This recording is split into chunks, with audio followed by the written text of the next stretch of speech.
Welcome to Business Book Daily.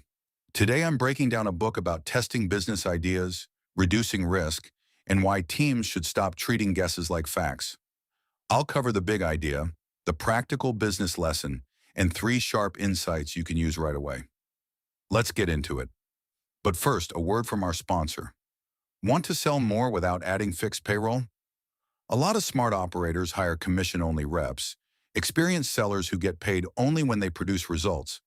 If that sounds like a smarter way to scale, post your opportunity at commissiononly.com. Thousands of motivated reps are actively looking for performance-based roles right now. Commissiononly.com. Today's book is Testing Business Ideas by David Bland and Alexander Osterwalder. Bland is a business design and innovation advisor who helps teams test risky ideas before they scale them, and Osterwalder is an entrepreneur, author, and co-founder of Strategizer, best known for creating the business model canvas. Their core argument is simple. Every business idea is full of risk until real evidence proves otherwise. That's what makes this book useful. A business idea is not a plan. It's a set of guesses. You may believe customers want the product, understand the value, trust the price, use the channel, or keep coming back. But until you test those assumptions, you don't know. You're guessing with confidence, which is a very expensive hobby. The book makes a clear point. Teams make better decisions when they identify their riskiest assumptions, run small experiments, and use customer behavior to decide what to build next. One of the strongest ideas in the book is that assumptions are the hidden risk.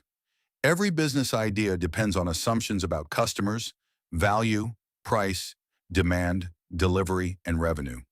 The problem is that teams often don't name those assumptions clearly. They move straight into building, marketing, or fundraising. A stronger team writes down what must be true for the idea to work, then tests the riskiest parts first. Another key lesson is that not all risks are equal. Some assumptions matter more than others. A spelling mistake on a landing page is not as dangerous as discovering customers don't care about the problem.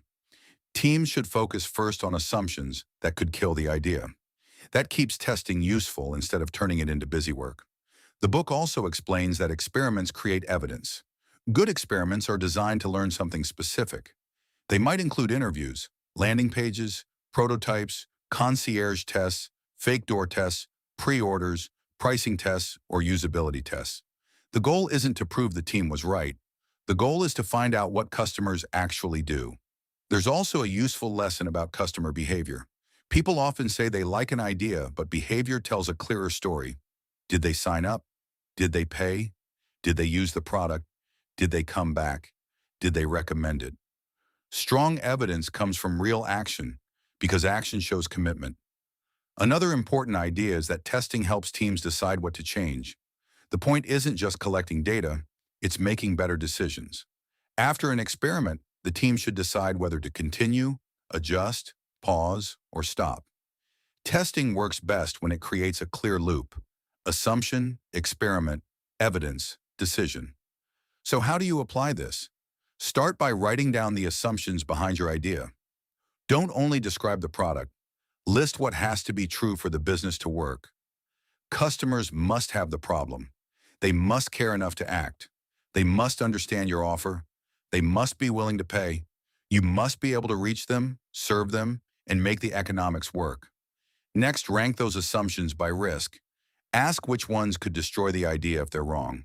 A good business may survive a weak feature or a slow onboarding flow, but it may not survive weak demand, poor pricing, or a customer problem that isn't painful enough. Test the most dangerous assumptions first, then choose the smallest experiment that can teach you something useful. You don't need a full product to test demand. You may need a landing page, a prototype, a customer interview, a demo, a manual version of the service, or a small paid test. The goal is to learn before the expensive work begins. After that, define what evidence would count as success. Before running the test, decide what result would make you more confident. That prevents teams from twisting weak signals into good news. A clear success standard makes the decision cleaner once the data comes in. Finally, use testing as a habit, not a one-time step. Every major product, offer, market, feature, and pricing change carries assumptions. Strong teams keep testing as they grow. They don't treat evidence as a delay. They treat it as the fastest path to a business that actually works. Now, here are 3 insights worth sharing. First, the most dangerous business ideas aren't the weak ones. They're the untested ones that sound convincing in meetings. Second, customer opinions are useful, but customer behavior is the evidence that matters. Third, testing isn't about slowing innovation down. It's about stopping teams from spending fast on assumptions that haven't earned belief. Today's closing sponsor is memoirghostwriting.com. Many of the best business books start as ideas leaders have been refining for years. Memoirghostwriting.com works with founders, executives, and industry experts to turn those ideas into polished business books that build authority, attract leads, and open doors. They handle everything from interviews to writing to editing to publishing. If there's a book in your head that should already be helping your business, learn more at memoirghostwriting.com. That's it for today. See you next time.